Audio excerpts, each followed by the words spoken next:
Reka tunyuze amaso muri izi breaking news. Amakuru asohotse nonanga mu bitangazamakuru bigiye bitandukanye byo muri iki gihugu cyacu cy'u Rwanda. Aravuga yuko hariya ku mupaka w'u Rwanda ndetse na Uganda hafatiwe abasirikare barenga 10 bo mu gihugu cya Uganda. Aho ngaho rero habereye ngo imirwano ngo ikomeye cyane y'abasirikare b'igihugu cy'u Rwanda ndetse n'aba Uganda, ndetse aba Uganda baza gutsindwa basura mu gihugu cyabo. Ariko ngo hari imibare y'abasirikare benshi na benshi bagiye bicigwa aho ngaho, ariyo natwe tugishakisha kugira ngo turebe tuza kuyibona tuza kuyibagezaho. Imirwano kabisa yabereye aho ngaho hagati y'umupaka wa Uganda ndetse n'u Rwanda. Ubwo aho ngaho ni mu karere ka Gicumbi, rwose barwanye ivumbi riratumuka. Ngo abo basirikare rero ba Uganda bari baje hano ngaho mu Rwanda guhungabanya umutekano hano ngaho mu gihugu cyacu cy'u Rwanda. Ubwa mbere igihugu cya Uganda kibigerageje gutinyuka u Rwanda ndetse kikahungabanya umutekano wacyo kibunyujijwe muri ubwo buryo, cyane cyane ko igihugu cya Uganda dore ko kitacana n'uwaka n'igihugu cyacu cy'u Rwanda kuva no mu myaka ya kera hose. Ejo bundi muri Uganda iherutse kujyana ibibazo byacu n'igihugu cyacu cy'u Rwanda. Abatura Rwanda baba mu gihugu cya Uganda ugasanga barabahohoteye, bakabakubita bakabirukana muri Uganda ndetse n'ibyo bari bafite byose babyambuwe. Igihugu cya Uganda ntago nubwo gitwanye n'u Rwanda kijya kijyana amakimbirane ya hato na hato. Abasirikare rero ba Uganda bafatiwe hano nka mu Rwanda bambaye impuzangano y'igisirikare cya Uganda. Abo basirikare ba Uganda rero bafatiwe hano nka mu gihugu cyacu cy'u Rwanda, bakaba bashigeje urwego rw'igihugu rw'ubugenzacyaha RIB ngo rubagenze ibyaha. Ese ni ibihe byaha bafitanye? Ni ibihe byaha bafite? Bari baje mu Rwanda kuri misiyo, bari baje gukora iki hano ngaha mu gihugu cyacu cy'u Rwanda? Ibyo ngibyo byose nibyo bari buze kubazwa hano ngaha kabisa. Museveni nawe rero hakaba yatangaje yuko abo basirikare be n'ubundi babafashe ngo azongeraga akohereza abandi bakaza gutera u Rwanda, dore ko igihugu cy'u Rwanda ngo abatakifuriza ineza. Museveni rero ntiwamenya ngo ni afitanye ibihe bibazo na Perezida Paul Kagame, kuko si ubwo bwa mbere ahirahiye agerageza guhungabanya umutekano w'igihugu cy'u Rwanda. Kandi mu by'ukuri ntangaze ko igihugu cy'u Rwanda kirinzwe ndetse gifite n'igisirikare gikomeye cyane. Museveni yatangaje ko agiye kugura intwaro zikomeye cyane ku buryo hano ngaha muri iki gihugu cya East Africa nta n'igihugu na kimwe kizaza kiramumenyera mu bijyanye n'intwaro ndetse n'imirwanire. Museveni yatangaje ko agiye kuzafatanya na Congo mu gutera u Rwanda kugira ngo imbaraga bityo ziyongere, izabone uko itera u Rwanda ndetse ikanarutsinda. Ese no migambi mibi afite yo gufatanya na Perezida Tshisekedi wa Uganda azayigeraho? Nibyo tugiye kurebera hano ngaha. U Rwanda nubwo ari igihugu gitoya cyane cyane ugereranyije n'ibyo bihugu navuze hejuru, ndetse Congo ndetse na Uganda ni igihugu gikomeye cyane mu bijyanye n'intwaro ndetse na gisirikare. Ni igihugu gifite finance cyubatse mu buryo bwose bushoboka, gusanga n'igisirikare cyacyo gikomeye cyane kurusha n'ibyo bihugu bibiri niyo wabiteranya. Igihugu cy'u Rwanda cyiteguye kabisa kuzahangana n'ibyo bihugu byose, kandi kuntu tekanike yubakitse Kagame rwose arakaze cyane. Ntago bazigera barwanira mu Rwanda habe namba. U Rwanda ni rutoya, ntago bazigera barwaniramo, ahubwo bazagwanira muri ibyo bihugu byabo. U Rwanda ruzagwanira muri ibyo bihugu byabo nka Uganda ndetse na Congo.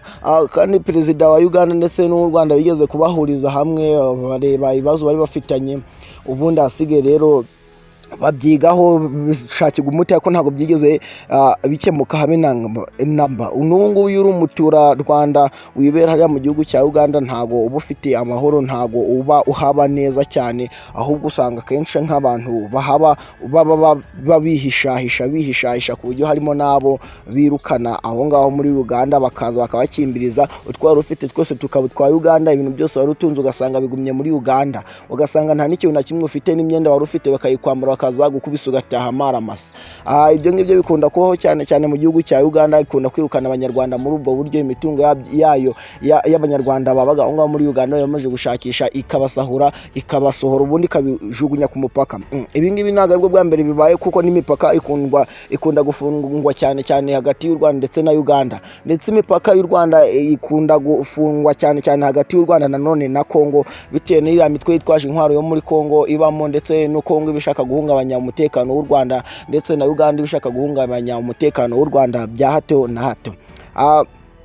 Kongo ni igihugu kinini cyane gikubye u Rwanda inshuro zirenga 80, kirimo imitwe myinshi yitwaje intwaro. Akenshi usanga amakimbirane yacyo aba ashingiye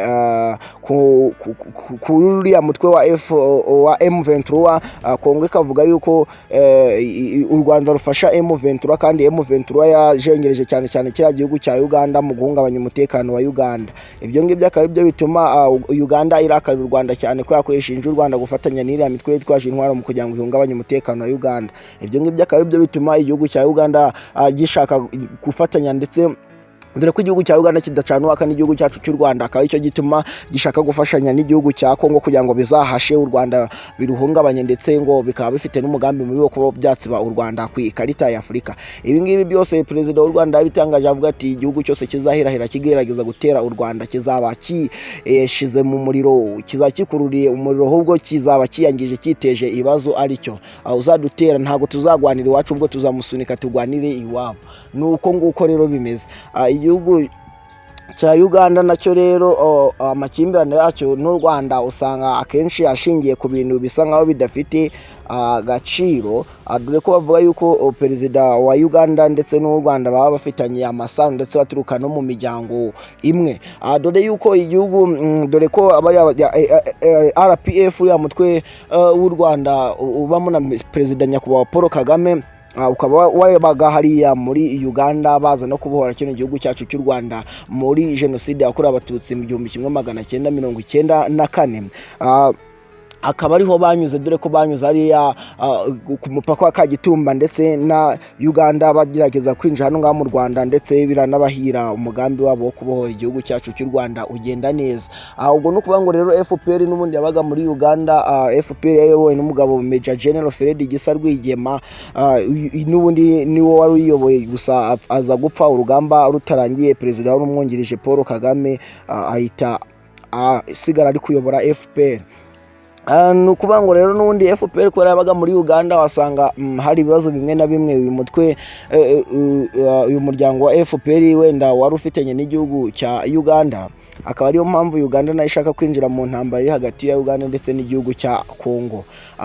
Uganda si bwo bwa mbere iheraho igerageza gutera igihugu cyacu cy'u Rwanda, ihungabanya umutekano w'u Rwanda inshuro nyinshi zishoboka binyujije ku mupaka. Nanone ikindi kintu cya Uganda bivuga yuko ngo hari ibicuruzwa ngo bya Uganda ngo byabujijwe kwinjira mu Rwanda, akaba ari n'impamvu na Uganda nayo iba yabirakariye cyane. Dore nk'iriya kanyanga, kiriya kiyobyabwenge gikomeye cyane cyangiriza ubwonko bw'abantu benshi bagiye batandukanye, cyagikorerwa muri Uganda, kandi murabizi ko mu Rwanda kanyanga bayiciye ubu utemerewe kuyicuruza hano ngaha mu Rwanda. Iyo ufashwe uri kuyicuruza urahanwa ndetse ugatanga n'amande. Akaba ariyo mpamvu nanone mbona yaba yaratumye igihugu cya Uganda kinjira mu ntambara yo gutera u Rwanda kugira ngo kiruhungabanye umutekano wa hato na hato ndetse zikirangwe n'abaturage bajyo bunyago. Iyi nkuru turakomeza tuyibakurikirane ndetse turabibagezaho 5 kuri 5 uko amakuru agenda tugeraho gahoro gahoro, uko byifashe ku mupaka aho ngaho, umutekano wo kuntu ufashe aho ngaho. Gusa icyo wamenya, umutekano aho ngaho ku mupaka w'u Rwanda ndetse na Uganda wongeremo imbaraga, ndetse n'ingamba zo kuwucunga. Abasirikare bacungaga aho ngaho biyongeye cyane kugira ngo umutekano ukomeze wogere ndetse ube na mwinshi. Naho ngaho nasoreza, mukomeze kugira umunsi mwiza. Iyi ngiyi yo ni Kibale TV.